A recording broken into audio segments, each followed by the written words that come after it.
Parker to lead us in the flag salute, friend.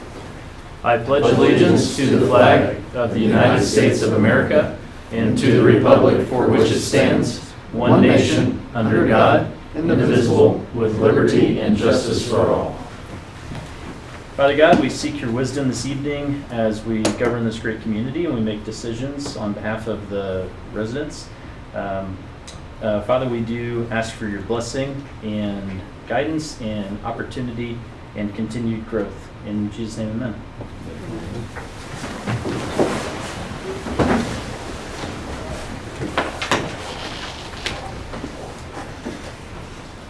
All right, do we have any changes to the agenda? No, sir. All right, make a motion to approve the agenda. Motion to approve the agenda. Is there a second? Second. Motion and a second. Any discussion? All in favor, aye? Aye. Opposed? Motion carries.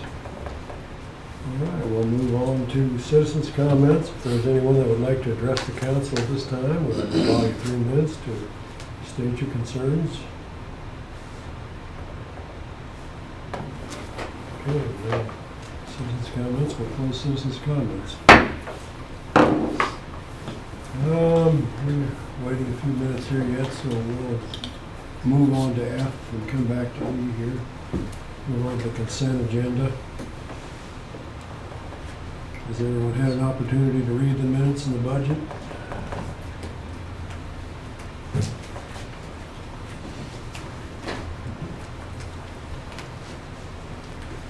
Take a motion to approve the consent agenda. I'll motion to approve the consent agenda. Is there a second? Second. A motion and a second. Any discussion on it? All in favor, aye? Aye. Opposed? Motion carries. And I guess we'll move back to item E.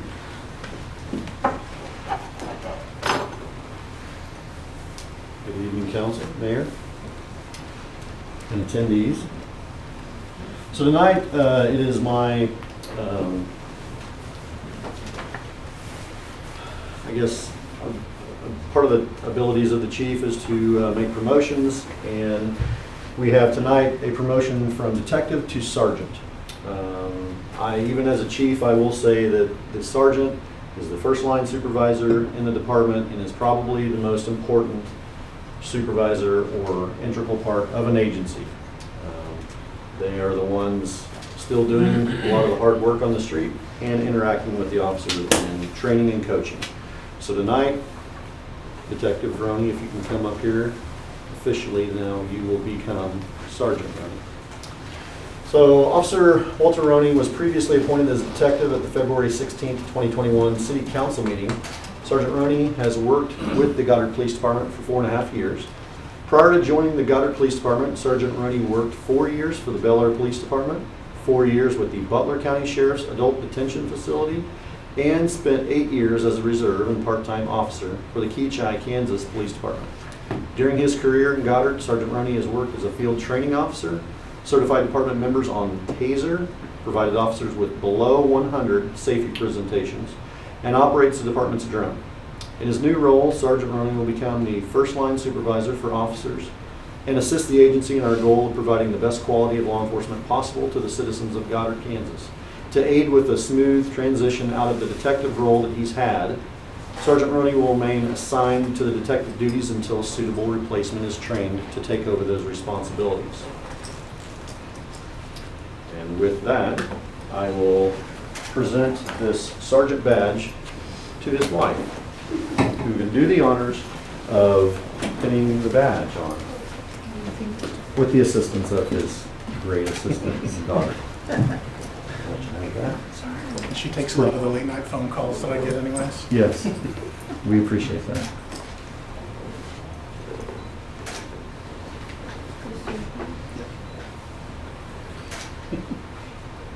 You don't have to connect with the little one. There you go.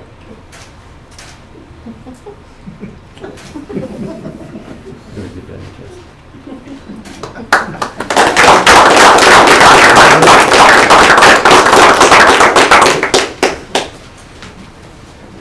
Congratulations, and we appreciate your excellent service. Okay, we'll move on to item G, unfinished business. Is there any unfinished business that we need to talk about in a second? All right, new business. Serial 2022-1 Geo Bonds, Arbor, Cloverleaf, and Elk Ridge assessments. The city authorized the improvements utilizing the special assessment statutes of KSA 12-6A01. These documents that are presented will be rolled from temporary notes into a general obligation bond that has the full faith and credit, meaning that if the special assessments fall short, the city at large picks up that difference in order to make those payments. This is no different than any subdivision that we have currently in Goddard and throughout the Wichita Metro for that matter. Specifically, we're talking about Arbor Creek Phase 1 and including the collector that's across all phases, Cloverleaf Farms Phase 1, and it also has some at-large improvements across the entire development, and then Elk Ridge Phase 3 and Phase 4 paving. In your staff reports, you'll notice that we have a series of attachments. The first is Exhibit A, and that essentially provides the statement of final costs. Exhibit B is the assessment roll certification.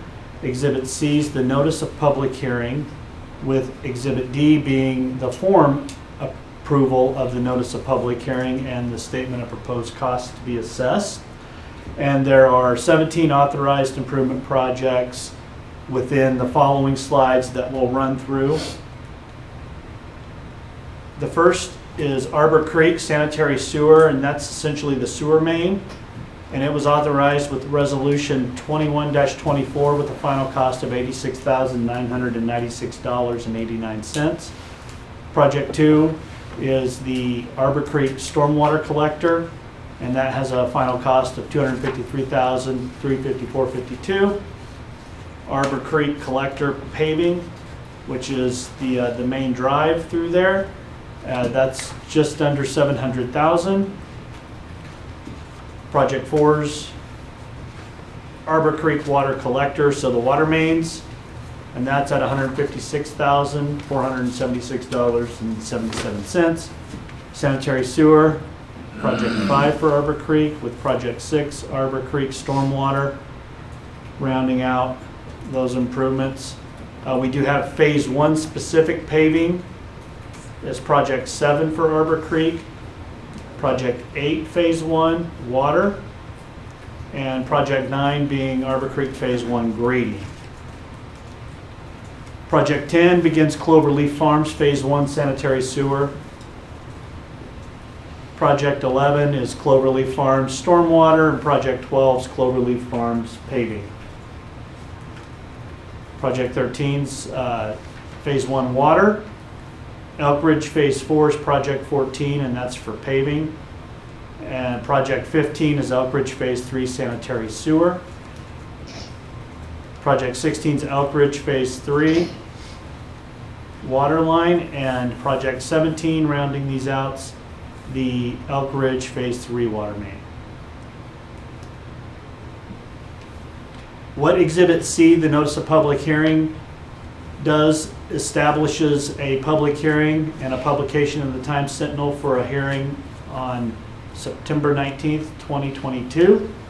Exhibit D is the form for that notice, and in accordance with the statute, it allows property owners to pay their assessment during that period as a portion or in its entirety within 30 days. Otherwise, the payments will be made semi-annually on special assessments for the 20 installments for the life of the issuance. And that public hearing again is Monday, September 19th, 2022 at 7 o'clock. The process presented is an assessment that's identical to all other subdivisions within Goddard, and as we said, to a larger extent, the Wichita Metro. If we do not make this assessment, then the city at large is responsible for retiring the temporary notes for which the improvements have been installed under. The legal documents have been authored by bond counsel Kevin Cowan, who's here this evening to answer any questions, and reviewed and approved to form by our city attorney Ryan Peck, who can answer any particulars related to this as well. Are there any questions over these assessments? We'll be seeing these again here in the coming weeks when we have the hearing and then when we start the actual issuance process. If not, the motion can be to approve the documents, including the approval of the statement of final cost, approval of the assessment of roll certification, established September 19th, 2022 at 7 p.m. to meet for the purpose of hearing, and all written or oral objections to the respective assessments set forth in the statement of final costs and the assessment roll certification, and to direct the city clerk to publish the notice of public hearing in the paper of record and to distribute the notice of public hearing and statement of proposed costs to all affected property owners and retain those documents for public inspection.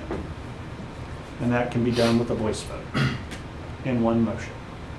Do you have any idea what the interest is going to be anymore, Kevin?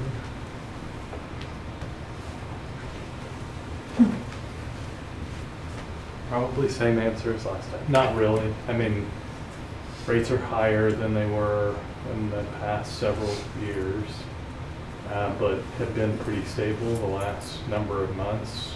Last week or two, maybe up a little bit, but I mean, if it's a 20-year issue, my guess is as we speak, your average interest rate is going to be 3-ish, maybe a little more than that, which is still a pretty good rate. It's just for a number of years, it's been less than that. So again, my best guess is something in the 3% range.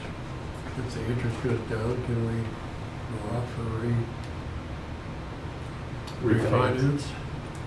Yes, the issue will be similar to other issues that the city's had, where if it's a 20-year maturity schedule, you'd like to have it be callable at any time so you can refinance.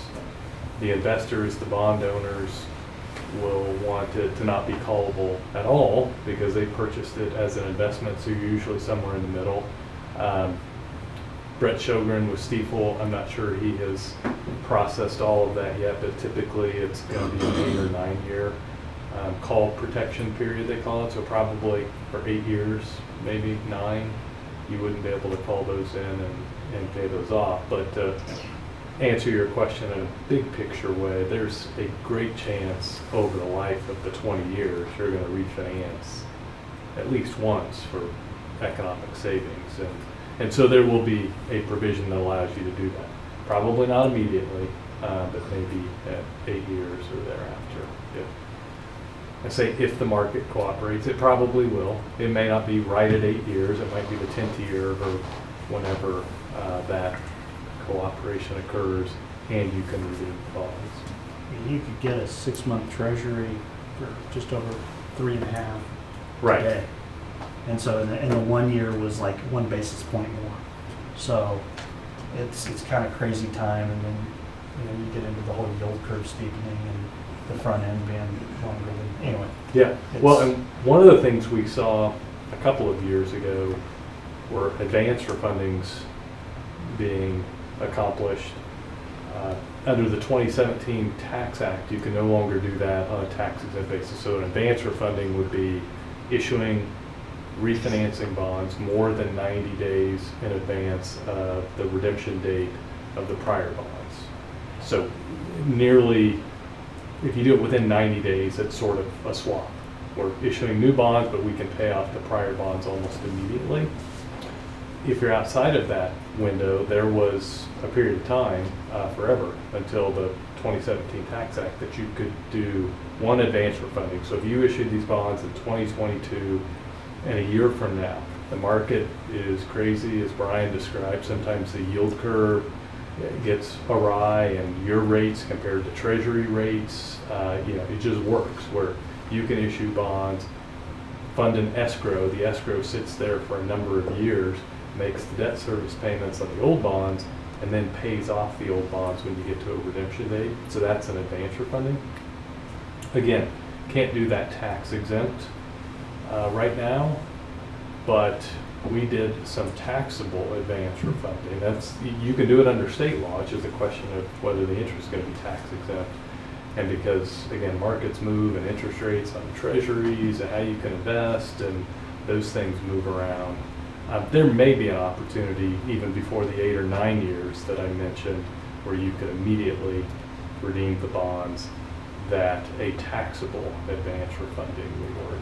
Certainly wouldn't promise that, but 2-3 years ago we did a number of those deals. It just taxable interest rates were low enough that the way you could invest that escrow, and if these rates are a little higher, by the way, than what we've seen the last couple of years, in 5 years or 4 years, taxable municipal bond interest rates may be so low that that's sort of what was driving it. The taxable rates then were lower than the tax exempt rates under which bonds were originally issued. So anyway, it's a lot of technical stuff, but the short answer, even though I gave you a very long answer, is you'll have that opportunity, whether it's an advance refunding, maybe on a taxable basis if the market cooperates, but at a minimum, you will preserve and reserve the right to redeem these early, which at the 8 or 9 year time frame is you looking at refinancing. You're not going to have, some cash infusion that allows you to go pay these off probably. So it's going to be a refinancing where you use that redemption feature. Anybody have any questions for Kevin? Thank you, Kevin. I was going to add, and Brian mentioned this, so the next action following tonight is the hearing. So if you've looked through these documents, there are a lot of numbers, a lot of a set. I mean, 17 projects is a lot. But the hearing is for the purpose of just double checking the calculation. If a property owner gets their assessment notice and they work through the numbers and they have a question or a concern, that's what it's all about. And the numbers have been worked pretty hard by Matt, and Brian's reviewed them, and Brett Children, and so have I. But some of these original projects and their authorizing resolutions were amended because the estimated cost or the bid cost came in differently, and so there were a lot of moving parts on this. And so again, that's the purpose of the hearing. If somebody notices that something should be corrected or they have a concern, or they may just have questions. A lot of moving parts. I thought it was this prior resolution, but it's been amended and restated. So that's what we'll do at the hearing. Well, with all those moving parts, I'm sure you'll be here next meeting, right? That's my plan. Kevin, if I could ask a question, I think I know the answer. This is not Arbor Creek, any of the phase 2 that we just recently Just completed phase this year, right? Right. Okay, good. Okay, does somebody want to make a motion to that effect? To approve all those actions at the same time?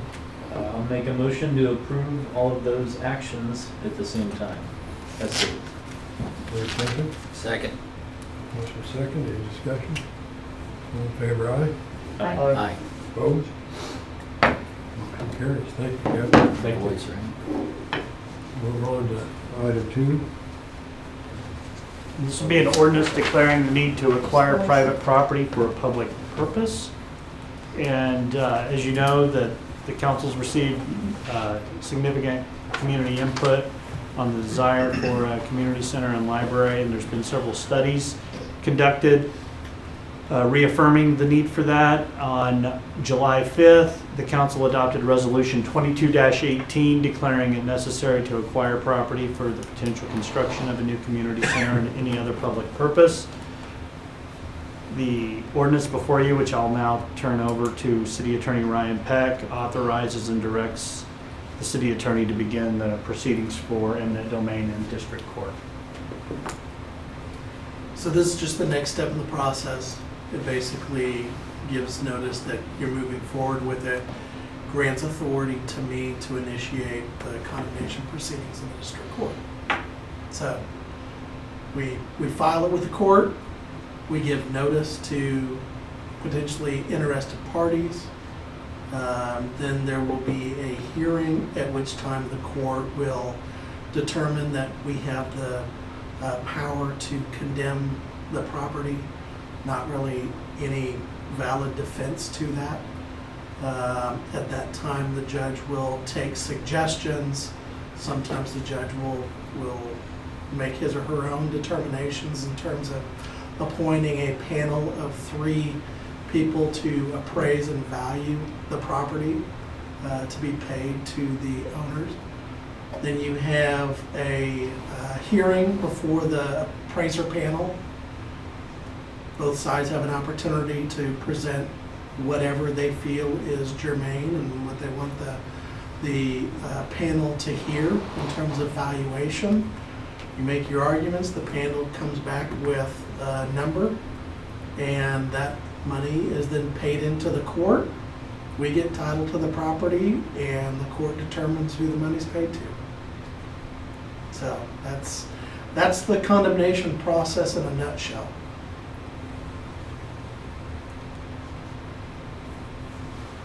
And the project is included in the capital improvement program.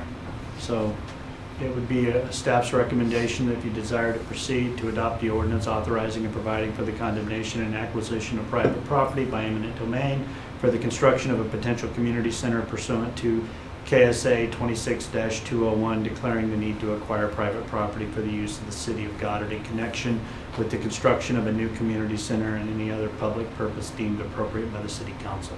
You said that very well. I make a motion to approve that right there. Then we gotta have to wait for reading the ordinance.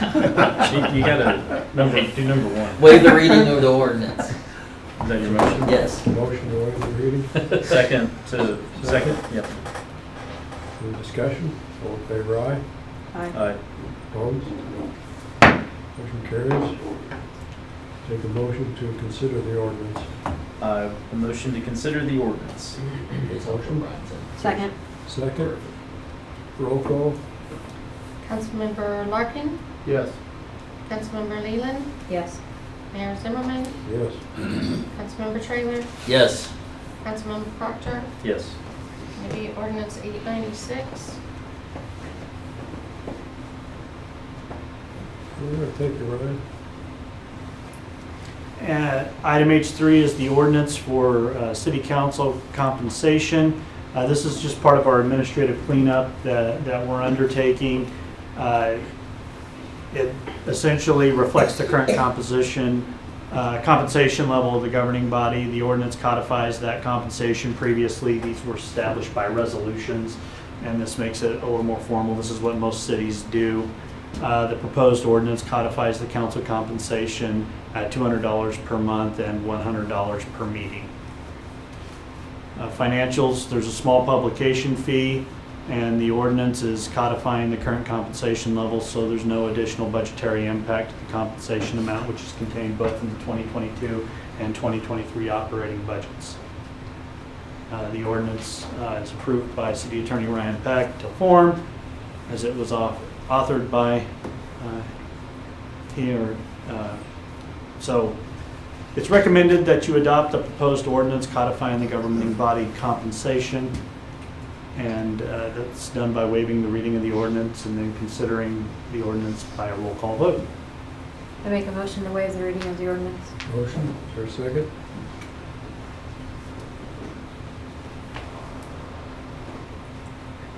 I second. Keep getting paid. Motion, a second, any discussion?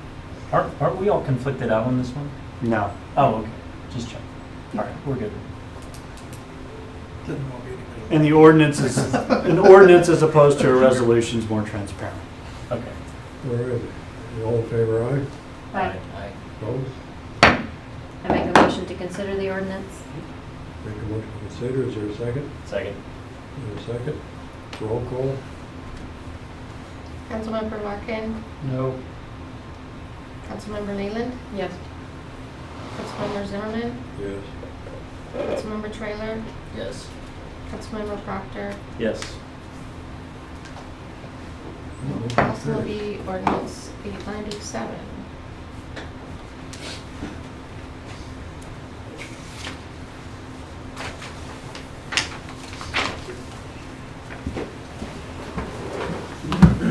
typical governing body. Tonight we're bringing back splash pad surfacing discussion. So throughout the summer and past years, been numerous complaints of slickness of the splash pad surface. City staff has placed no running, water shoes recommended signs out, along with some stencils painted in the area. Some neighbors have described children slipping while standing or walking slowly, along with running.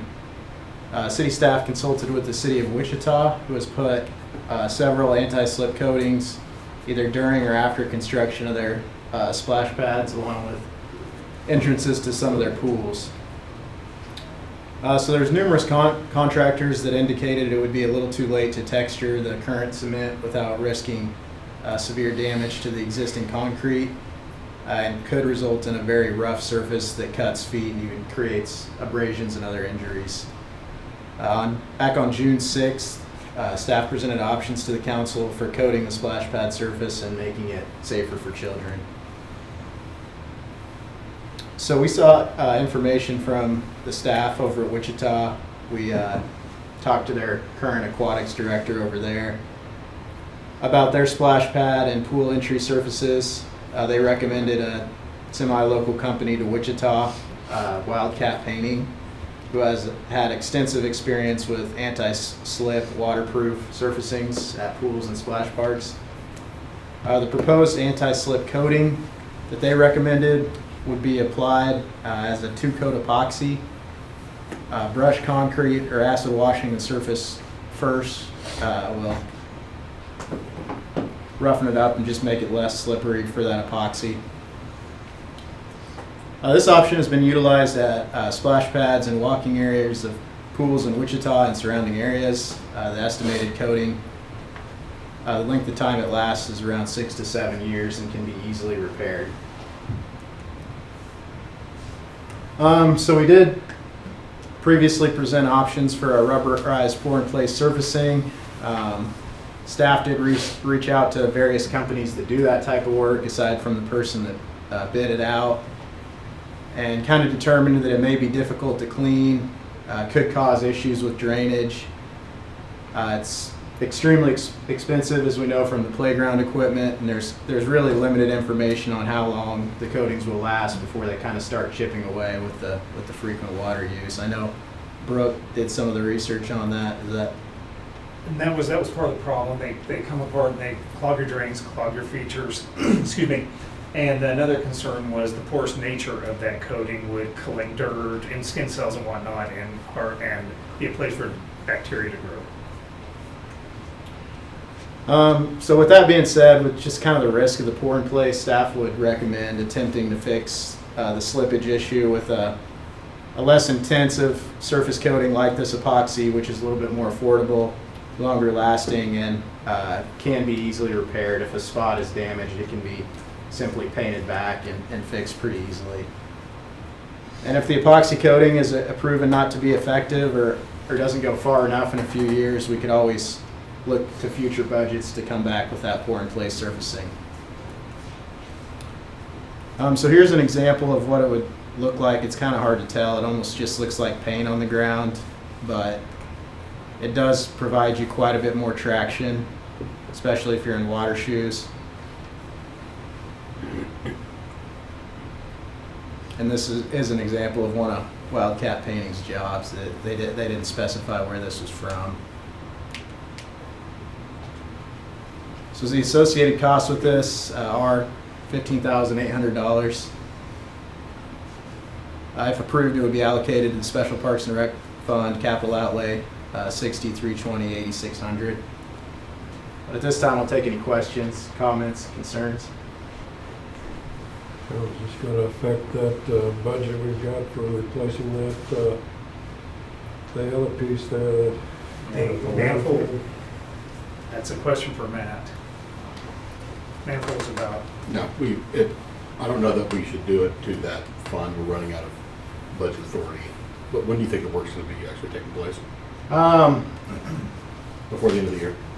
Potentially, being as this is first, this will probably come first, and the manifold ask will is come next year. If we don't have to pay for it until after the first of the year, we'll do it to special parks and rec fund. Otherwise, we'll do it to general fund capital outlay discretionary. It's not really the size of a project I want to use for that fund right now. But yes, we have plenty of budget for this. Sure. We have 284,000 right now, but We we have- also have restrictions. We've from previous already years. committed 85 some to the shade structures and benches, so we have 125,000 of budget authority for the year, so we're getting close to that. Well, I think, I mean, as far as, you know, a couple concussions go, which I'm sure have already happened, I mean, for the community at large, I think it's a wise spend for that play area. I think the big thing for us was finding out that this is very similar to what Wichita does, and understanding that, you know, the surface is slick compared to other splash parks, and you know, I think this is similar to what other people do, and I think it'll make a big difference in getting the public what they want. And we know that Wichita has used it successfully in applying to their older splash pads like ours that when they were constructed didn't have this cost. Okay. I'll make the motion. On the motion, is there a second? Second. Is there a second? Any discussion? All in favor, aye? Aye. Opposed? Motion carries. Thank you.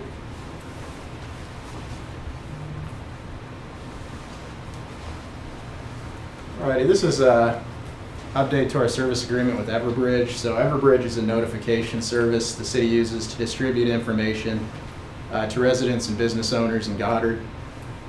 If you pay a utility bill here, chances are you've gotten an Everbridge message. The service sends pre-recorded automated messages and texts, typically to those who sign up or pay a utility bill within the city. This system was implemented in September of 2013. The Everbridge system offers unlimited notifications through email, text, and voice calls. They can be used for either emergency or non-emergency notifications.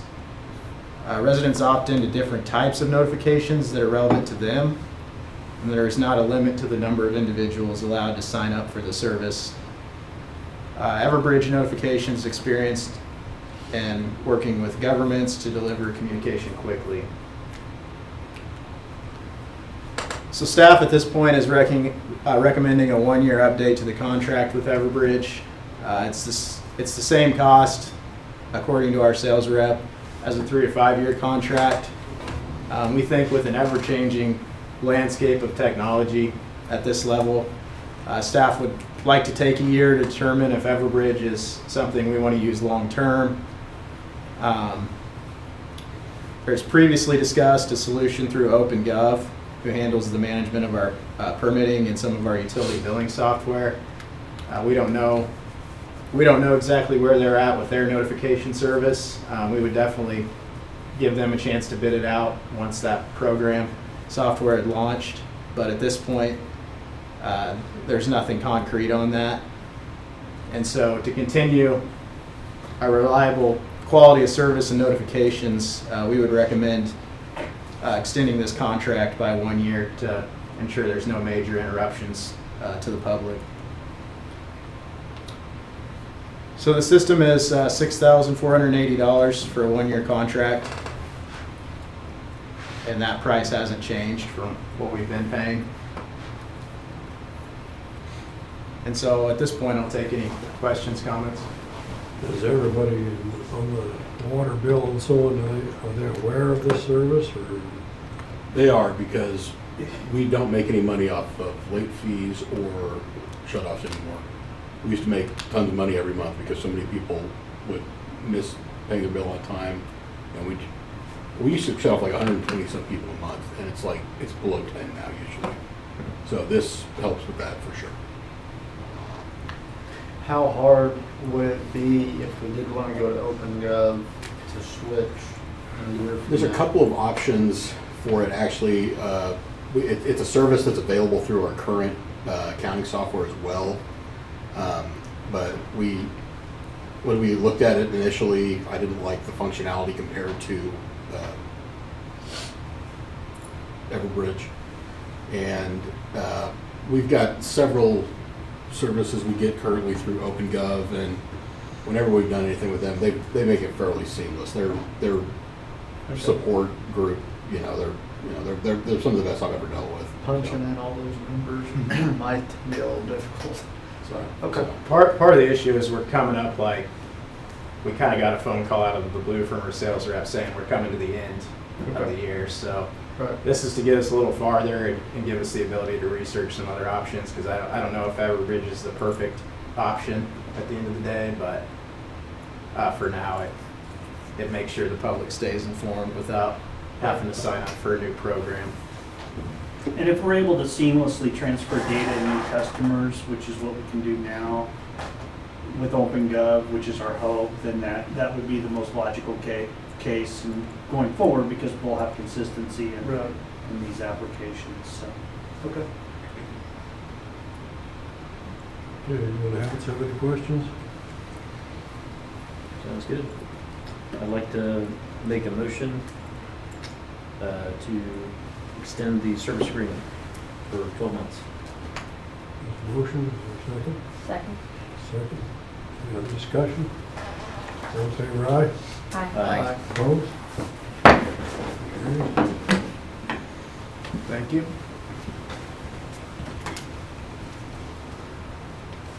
Item H6 is the creation of a Sedgwick County Fire District No. 1 Steering Committee. The city was contacted by the county manager's office on behalf of the Sedgwick County Board of Commissioners. They have a concept for an advisory board for the fire district. Included with the request was a draft resolution that could change subtly upon approval, but they asked for feedback from the cities involved in the fire district if this is something that you would be interested in participating in, and they would follow up obviously after that September 21st time frame to lay out what changes, if any, they would have to this draft resolution if they continue with the creation of the steering committee.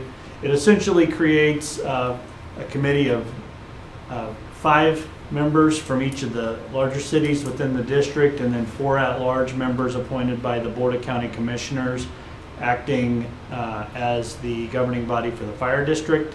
So the way that it's structured is the county commission essentially recesses a county commission meeting and then convenes the fire district board, conducts and administers its business as the fire board, and then adjourns the fire board and reconvenes the county commission meeting. The 5 cities specific to this are Goddard, Bel Air, Hayesville, Mays, and Park City, and each would have 1 appointed representative. The representative must reside or own a business within the fire district and pay property taxes to Fire District No. 1. The terms are 4 years for the city of Goddard and Park City and Bel Air. First appointments being for 4 terms, and then Mays and Hayesville will start off initially with 2-year terms and then subsequently reappoint every 4 years thereafter. So the 4 at-large members would be residents or business owners within the district, but may or may not be a resident of any of the 5 previous towns. But the at-large members are to have 1 appointment from 3 members from the unincorporated areas, with 1 being from a city other than the 5. And then the final one would be a contracting entity, so another fire district that contracts with Sedgwick County Fire for those fire services. And there would be no direct cost from this creation, as it's an administrative board that serves without compensation. And it's just, again, they asked for consensus to see if this is something that the cities in the fire district would be supportive of. And it does come up from time to time, as you know, the county commission districts split the county. And so within that, you often have county commissioners that are in the city of Wichita that really have no connection other than their fiduciary obligation to look at things from a taxpayer standpoint from within the district. And it doesn't mean that they're shirking on their job or that they've been in any way lax in that. It's just, I think that because of that frequently being the case, an advisory board is something that's kind of come to the forefront. So I guess I'm not understanding, does the council appoint somebody or? That's what would happen. And then that board, because it is an advisory board, subject to Coma Cora, just like any other board in any city or county government, or township for that matter.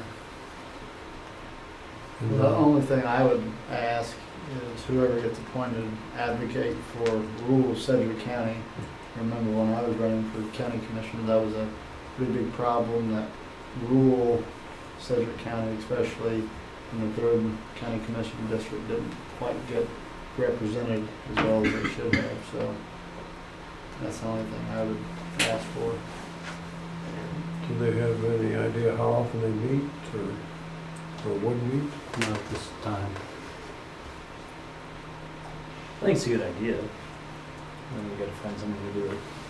Yeah. So we can say that the consensus is to support the creation of the steering committee for Sedgwick County Fire District Number 1. Is everybody in agreement? I'm fine with that. All right, I guess we're in agreement to that. Yes, sir. And so we'll come back with more information once it's done.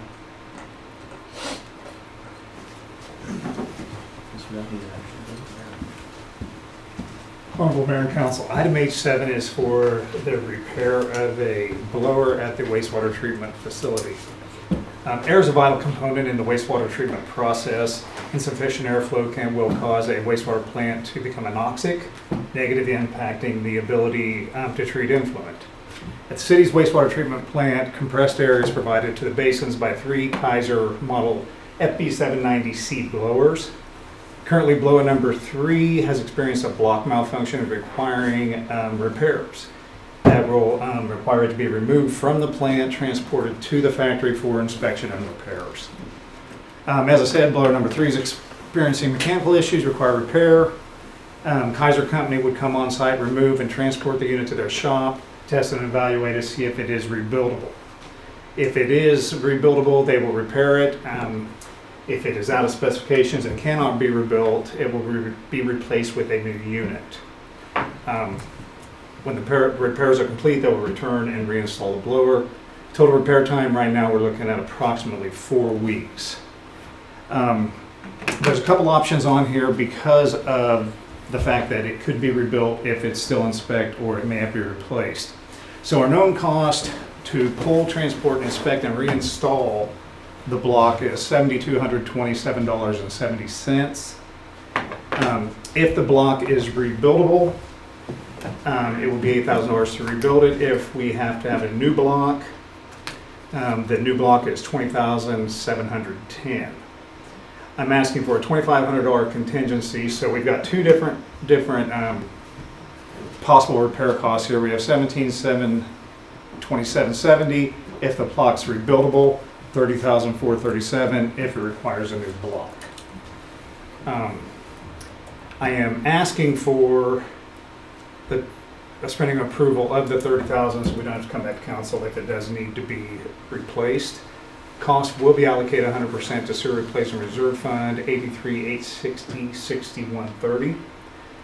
Current balance there is $314,562.43. Any questions? I thought at one time we had a spare blower, did we not? We have what? I thought at one time we had a spare blower. We do not have a spare blower. These are very large. We, since I've been here, we haven't had a spare blower that I know of. And these are pretty large. I think they're about, a new blower is about 150,000, so I don't Yeah. think. Might be thinking of a pump, maybe? We might be thinking of a pump or a mixer or something, but Well, I thought we had a blower that went out, and then we replaced it and had that one built or something. we had motors that were on well 4 and 5. We had a spare motor we had replaced and rebuilt when we went to a submersible on 7. But since I've been here, we have not had a blower, so I'm not aware. Maybe at one time. And we have a spare chopper pump. We have a spare chopper pump, we do have that. But blower wise, I'm not aware. They're large, they're expensive, and unfortunately, they're vital. And you know when they're on. Does that put a percent of buying for having 2 blowers? Or? Well, we can run on 2 blowers now. The problem is if one blower goes down, then we're down to 1, and if we end up with 1 blower, then we're really looking bad, because if that goes down, we can't run the plant at all. And what these do is these blowers, they're sitting in sequence, and they're automatically switched by the computer system, so each one runs the same amount of time, so that way they cycle through, so they all get equal wear. So it extends the life of all the blowers by doing that. I think you'll get more life out of 3 blowers running them in sequence like that than you will out of 1 running it full time. So in other words, we got 3 blowers to look forward to in the near future, huh? Well, sooner or later, yeah, unfortunately. I mean, it is one of those things that repairs do, things wear out and they do need to be repaired, unfortunately. And there's a lot of parts and pieces at the plant. And we keep a replacement and repair schedule. But some stuff, if it's running great and it's not broken, we leave money in the accounts and we let it continue on until we have issues or we know we're getting close to having issues. All right, does anyone want to approve the purchase? All motion to approve the purchase of blower number 3 for $30,437.07. Second. Second, any discussion? All in favor, aye? Aye. Opposed? Motion carries. Administrative report? Honorable Mayor and Council. You can see the Starbond site's coming along, and with the healthcare facility, or the health club facility open, there's a steady stream of folks going in to utilize the facilities there. The 4th floor is nearing completion on the hotel, and the skimmer decking and the initial plumbing from the pool area to the pool deck, which would eventually be under concrete, is currently underway and should be completed by the 3rd or 4th week of September. You can see progress on the ball fields, which the turf's been completed, and the center concessions and announcing area is currently underway. You can see Phase 2, Arbor Creek, under construction there. There's the pickleball courts with the clubhouse pool. Progress on Elk Ridge. And there's Cloverleaf, Phase 1 and Phase 2 with part of Phase 3 in view here.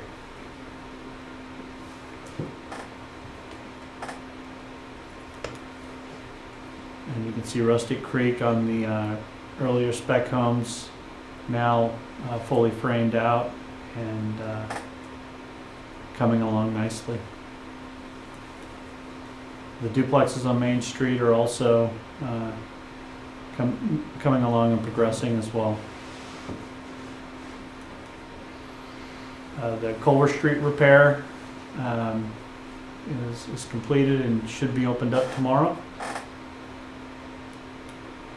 And just kind of an update on where we're at with everything else. The concrete alleyway work should be completed this week and ready for regular traffic toward the end of the week, or definitely by next week.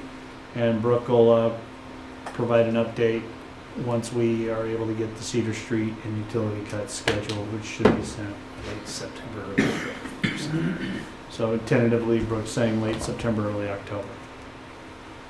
And right now, we're looking at several of these items have just late this afternoon been postponed. So right now, what we're looking at is just the potential, tentatively, for the Goddard Sports plat. The replat for Arbor Creek and the Wells Underwood final plat is going to have to be postponed until October. But we will have our annual adoption of the standard traffic ordinance and uniform public offense code, as well as a discussion on the growth in and around Goddard. We'll discuss expansion of the sod and sprinkler system and additional earthwork for the storm shelter, and discuss the splash pad manifold update. One other item of note is we have the league annual conference October 8th through the 10th. And so also at that meeting will be the appointment of voting delegates for anyone who's interested in attending. Where is that held this year? Overland Park. And you should see some advertisements in the Kansas Governing Magazine that's been distributed as well. So if you're interested in attending, just reach out to Terry or I, and we'll make sure to get your schedule. I've been a number of times, and I'd encourage any council member that hasn't been to at least attend it once and see what it's all about. Meet other people from other cities. It's a good experience. Well, if there are no questions for staff at this time, that concludes the report. Yes, sir. One. How about the intersection of Swanee and 23rd? Swanee and 23rd. Swanee and 23rd. Swanee and 23rd, what about that? The turn Is there radius some there? Holes, I guess their cars are falling off in? That was one thing we were gonna replace with our street stuff this year, and we chose some other projects, but we were gonna redo the radius of that turn because on the edge, the school buses are cutting it short. Yeah. And I am aware of that. It's just one that kind of got pushed to the back burner for these other ones. Really, honestly, the 23rd Street, Maybe we just go and take a bucket of dirt and we drop on it? it's gonna mess up our drainage really bad. Really? 23rd Street really ended up taking that money away to do that. Okay. But it is in our short list and something that we want to look at for next year. And we know we're going to have a long-term solution to 23rd Street at some I point. think It's you just can going to be tell where- costly. Some cars are dropped down in it and it scratched it pretty good. I lived at 23rd and Swanee for a long time as a kid. That's And it's nothing- always there, That's huh? nothing new. People cut it short because it's just a drop off. Yeah, they I've cut it heard short. from And a you can couple see where the neighbors in buses the and area. trash trucks are really cutting that short too. But we'll make a point of maybe trying to put some deflectors or something. We can definitely put some items up there, kind of give them an idea where it's at. Okay, cool. That's nothing new. Okay, we'll move on to governing body amendments. I was saying it's living inside. I'm good, I wouldn't have anything. Thank you, Larry. I don't have anything. Michael, do you have anything for comments? I think 2/3 Swanee is a great address, just for the record, living at 23rd and Swanee. So, I hope everyone had a great Labor Day weekend. That's all. All right, Brent? Labor Day weekend was a good weekend. How was Texas? Was Texas good? It was good. All Had a right. good time, spent time with the family. It was good. Sweet.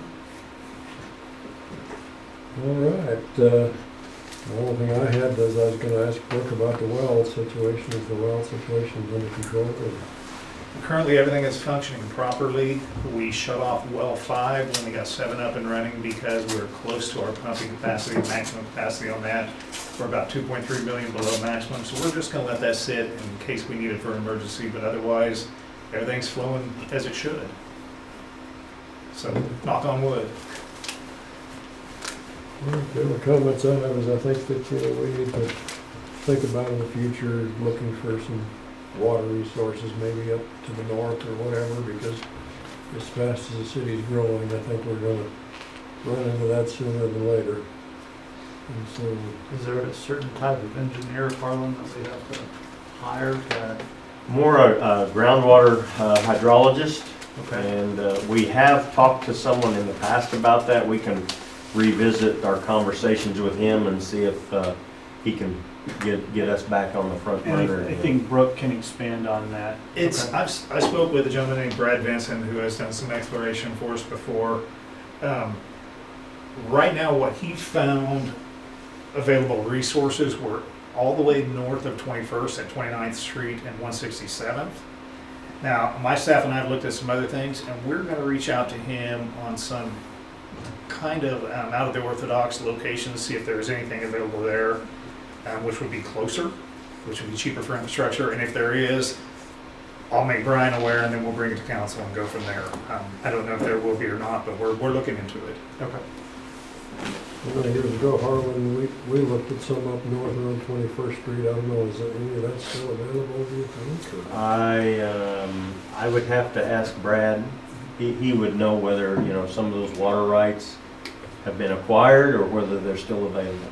So that may be some of the area that Brooke's referring to. I'm not sure. So we're still looking, and we've got some ideas. But they were mentioning that, and I said, well, we did a study on that before. It seems like the aquifer sort of skirts around there and ends up south of town, but it's sort of right by Maze Road or a little bit. Maybe 119th? 119th, yeah, it's just pretty much the edge of it almost. Yeah. I think we can revisit that with Brad and ask him. He'll have a good handle on where the aquifer is that we can perhaps tap into. Other than that, I hope everybody had a good Labor Day weekend, and thank all the workers and the staff that help make our city a good place to live and a good place to work. And I guess with that being said, I guess we'll move on to executive session. I'll make a motion to recess into executive session related specifically to personnel items of non-elected personnel to protect the privacy interests of the employee, KSA 75-4319B1, to include the city administrator. We will reconvene the open meeting in the city council chambers after 10 minutes at 8:08 p.m. All right, motion, is there a second? Second. Second, any discussion? All in favor, aye? Aye. Aye.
Straightened out? All right, but For my next email. Yeah, right. let the minutes show that no binding action was taken in executive session, and I would take a motion to adjourn. I'll make a motion to adjourn. Second. Motion and second, discussion. All in favor, aye. Aye. Opposed?